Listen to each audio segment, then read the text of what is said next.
101 review.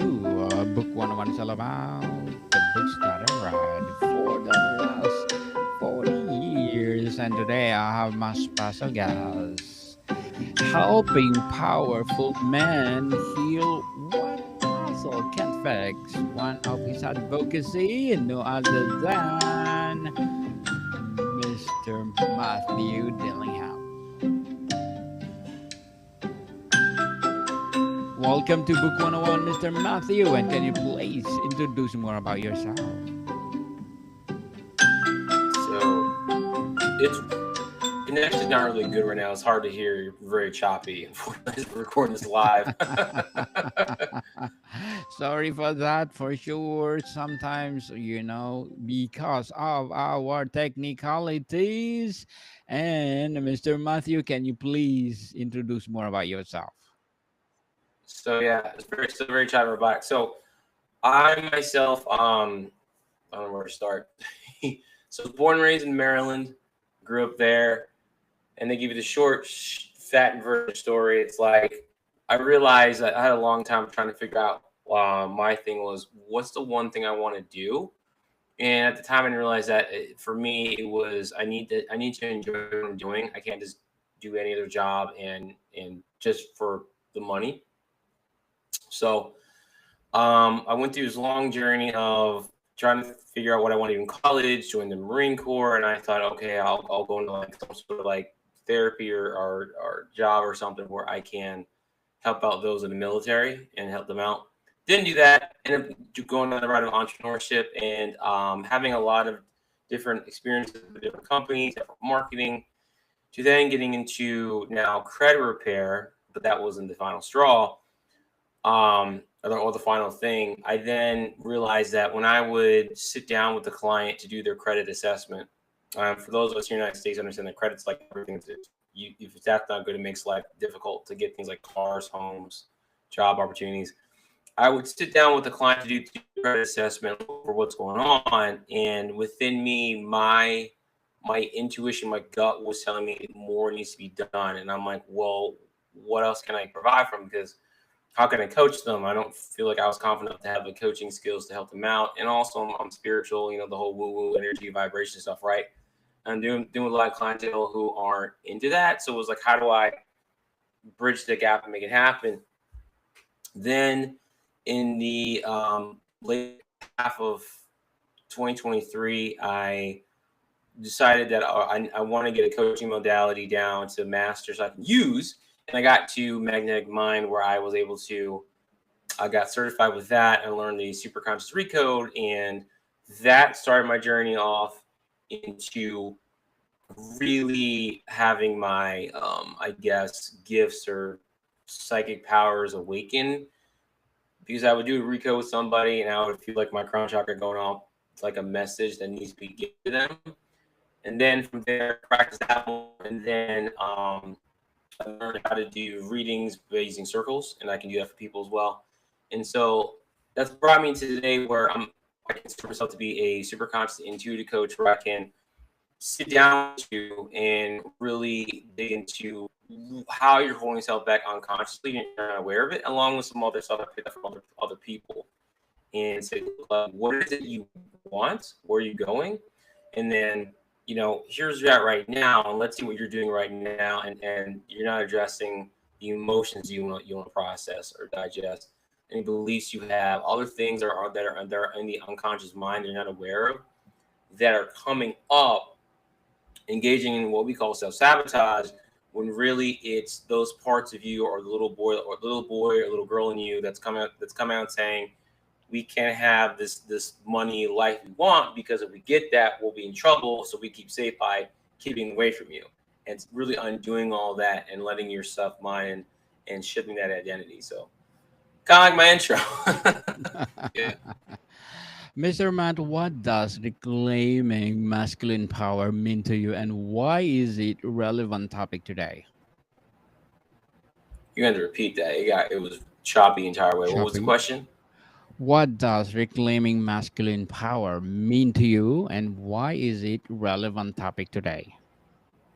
Okay, so I got what does masculine mean to me and how Yes. should we okay. So masculinity to me is, so there's divine masculine, divine feminine. That's a good question. The masculine to me is we as men act as nature intended, or some people God intended. We're very direct.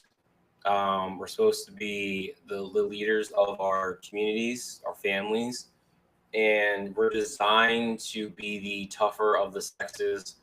We have to get challenged, and it's about stepping up to lead yourself first, and at the same time, learning how to lead yourself, and learning how to master your emotions, not just ignore them, but learn how to be with them, digest them, so that way you're not going to let that way when it's just anything trigger you, you know how to handle it, respond to it. And a lot of self-reflection comes with that. And I guess being a leader and providing, and understand that, like, you know, you're going to be the one that's going to have to go out there and protect, you know, your home, your family, your loved ones, and really getting connection with who you are and yourself, and understanding I have disciplines to maintain, and that masculinity also involves having a mission. And your mission could simply be your career, your business, family, because that's how we're designed as men. Like, we're all humans are designed to go after something, but we as men really need that goal, that mission that you're driving towards. Otherwise, you're lost, and you're kind of just like, what do I do with myself? And that's where a lot of men are. So it's the best way I can describe it for as far as what it means. It also doesn't mean it's this overly aggressive, hyper alpha male thing. Some guys are like that. That's fine. Um, but it doesn't have to be like that. You can still be a very masculine guy and be cool, calm, and collective on it. You know, it's knowing when to turn on that aggressive side of you when it's needed, and from there continue to work on yourself, and knowing, like, all right, what other insecurities and things that I don't know that I need to release and let go of, so I can continue to be that strong, masculine male leader that I know I am. That's within all of us. It's a long answer. Mr. Matt, can you share a personal story of how you or someone else moved from suppressed to unstoppable, embracing masculine energy? Oh, it's okay. So still choppy. So you want a story of masculinity of something from like childhood? Is that what you're asking? Because it's choppy Yes. again. Yes. Okay, that's a good question. A story of mine. I would say this. I remember as a kid, I didn't know how to dive, like just dive into the pool, and Mhm. I remember I was afraid to, and I didn't know how. And then one day, one summer, I decided I was just going to do it. And I was so hyper focused on it. I was obsessed with it. And I would practice, like, I think I remember practicing diving regularly, like at the edge. But then I wanted to, like, learn to run and dive off the diving board. And I remember just for, like, I think it was a week or so. I did it pretty quickly. I would run to the edge, kind of stop, and then dive, and then do like a slow dive. But I kept practicing it to where I would go faster and faster and faster. And then one day I just went in and I did it. I went, oh, I dived in the water. This is great. It's amazing. I felt good. I did it diving in the water. Proud of myself. And that for me would be my story of like masculinity for a young boy, like teenager. Because looking back now, that was like I guess I could say a little bit of an initiation period for me. That's needed, and I feel that there needs to be some initiation for men in society, controlled, obviously, nothing too bad, but that would be mine, because that was like a test of like my ability. Let me push myself, and that's what I said earlier. Like we as men, even from a young age, we need something to go after, because it's part of who we are, and it's in our nature. Women are different. They're kind of like more about emotions, they're kind of all over the place till they have a family. Even then, they still are. But for us, it's like I need to have this so I can develop skills and things within myself. And Mr. Matt, how can men identify when their masculine energy is being suppressed either internally or externally? Simple. How do you feel? Because when you're feeling good and you're happy and you're good, your masculinity is not being suppressed. If you're feeling like, if you feel like you're feeling depressed a lot, sad, you got a lot of fear going on, you're stressed out, um, and what else I was gonna say, and a lot of anger, yeah, it's being suppressed. Because when it's not, you're able to express it safely. You have some creative outlet, whatever the case may be, and it's all about how you feel. If you're not feeling good, that's it says something's off, and you need to look into that. Interesting answer, Mr. Matt. Why is embracing masculine power essential for personal growth and empowerment?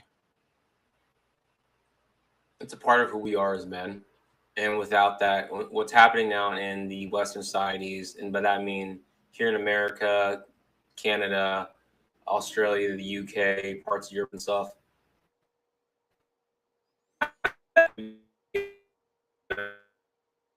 And we're just wandering lost, and that's where a lot of men are lonely, sad, depression. It's needed because it's a part of who we are. It's a part of nature, and when you mess with nature, you get a crap ton of consequences. That don't work. That like not necessarily you get a lot of consequences that'll just bring you down, and you need to have this because it's part, like, again, it's part of who we are as men. Like, we need to develop that. What role does vulnerability play in reclaiming and expressing authentic masculine power? Everything, a lot of men right now don't feel safe expressing their emotions and feelings, and you need to have that outlet to where you can bring it out. And being vulnerable, and my coach, when she told me that, I remember saying, she said, there's strength and vulnerability. You need to be able to be vulnerable because that's how you're going to process or digest or transmute the fear, the sadness, the anger, and other trauma you have within you. And you have to be vulnerable, allow it, because when you let that stuff go or transmute it, you reintegrate with your power, and you become more powerful, stronger, better, faster, more masculine that way in who you are. So it's needed, and it's part of life. You have to be vulnerable, and when you don't allow yourself to be vulnerable, you stuff all that down. That causes mental health issues, emotional health issues, physical health issues, and then other problems in all areas of your life. Mr. Matt, how does the concept of unstoppable masculinity differ from toxic stereotypes of masculinity? So the toxic masculinity bullshit that we're told is them telling you that how you naturally are as a man by nature, by God, or whatever you subscribe to is wrong, which is stupid. That's my answer on that. When it comes to unstoppable masculinity, I haven't heard it. I would just say this: it's just you being you as a man by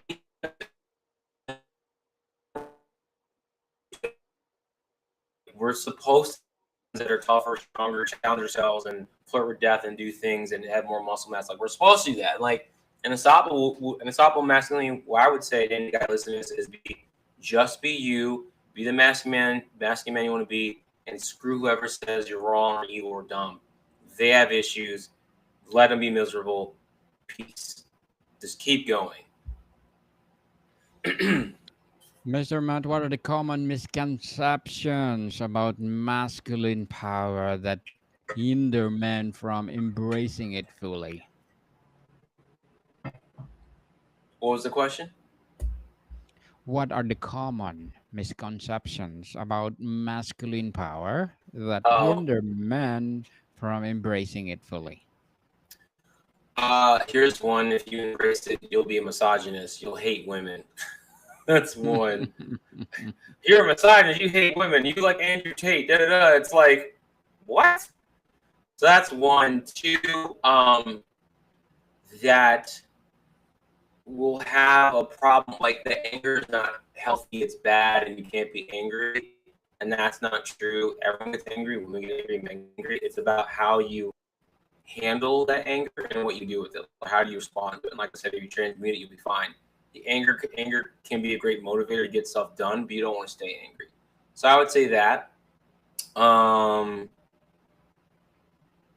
I would also say any misconceptions. Oh, that you have to be this like if you if you're going to be masculine, that means you can't do it because you have to be this this like, hey guys, what do you want to do? And you're kind of like a doormat. You're just like, all right, cool. I'm just gonna sit here and trying to offend people. Like it also misconceptions that if you're masculine, you're gonna offend people. You're gonna offend people no matter what you say or do. You could sit there by yourself, not doing a damn thing, and someone go, I'm offended because you're reading a certain book. Like the being masculine is somehow offensive. Like that's a misconception, and that you don't have to be this doormat and go, hey, people, I don't want to offend you, or especially around women. Women don't want you to be this beta male, like doormat. They want you to lead, take control, and do things like they create it. They say they don't. And the ones speaking to the most are the ones that have the deep issues amongst men and refuse to acknowledge it. And ironically, the ones that speak against it the most are the ones that want it the most. So Well said, Mr. Matt. What does community or mentorship play in helping men move from suppressed to unstoppable? all right, stop up again. What was the question one more time? How role does community of or mentorship play in helping men move from Gotcha. suppressed to unstoppable? Yeah. Mentorship, I would say it's important. You can have mentors one on one, either that you see or ones you take online from, someone online or whatnot.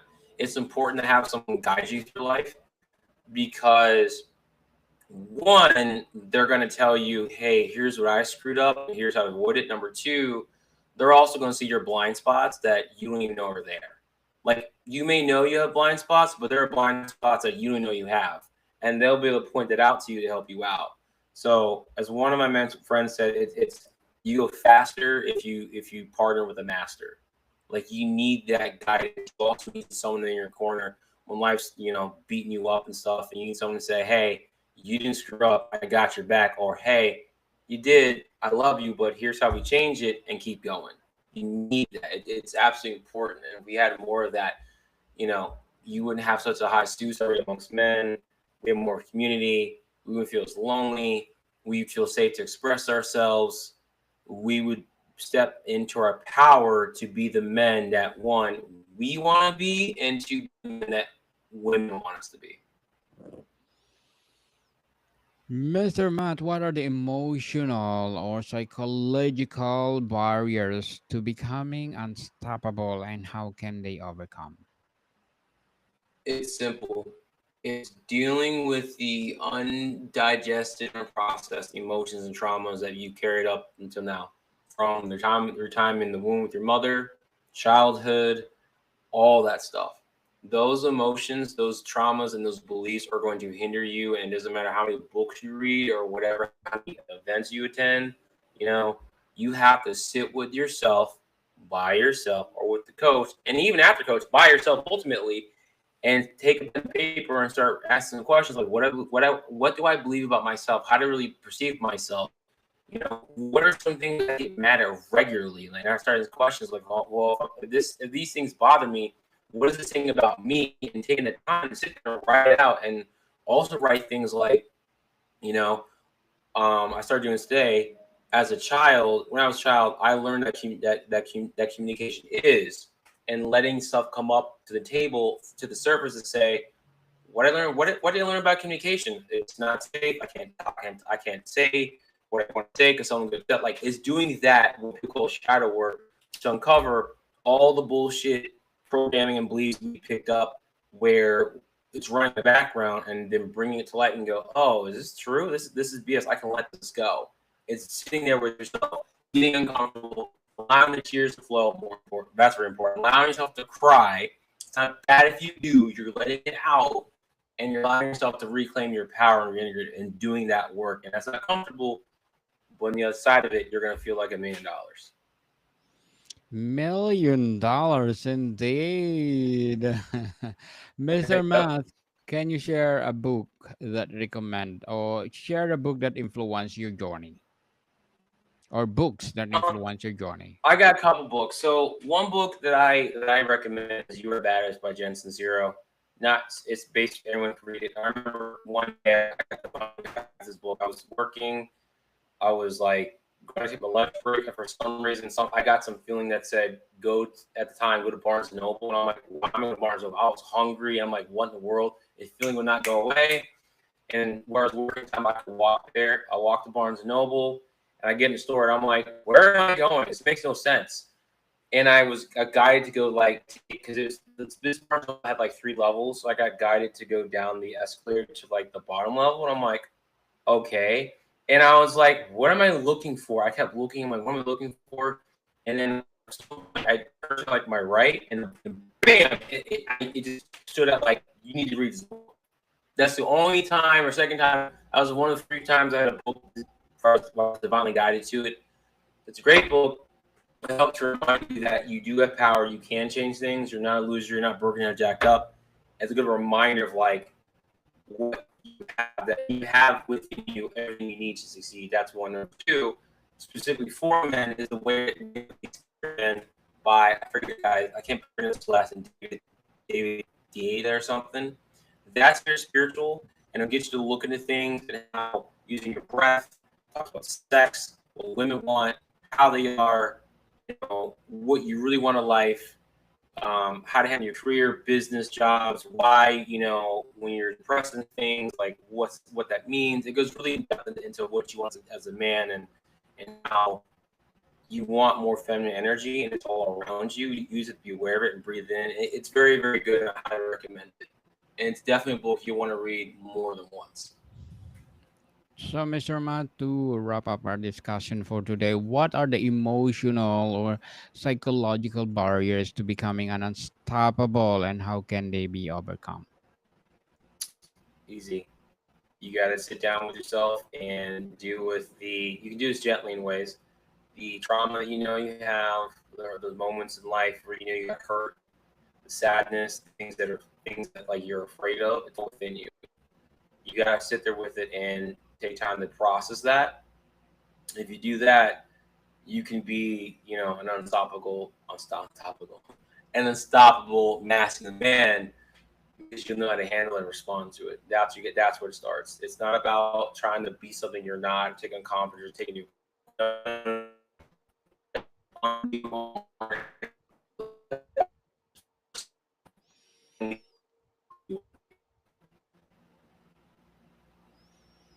Mr. Matthew, thank you so much for sharing your knowledge and wisdom to the world and people. Thank you Thank so you. much for your time, Mr. Matthew. And can you please invite our listeners to support your advocacy or whatever projects that you're doing right now? Yeah, I got a website. People can go to infinitepowerlifecoaching.com. I mean, infinitepowerlifecoaching.com. Yes, people, I support Mr. Matthew Dillingham because if you support him, more and more and more empowering coaching to come. So, Mr. Matthew, thank you so much for your time. Thanks for having me on. Mordecai people, see you soon.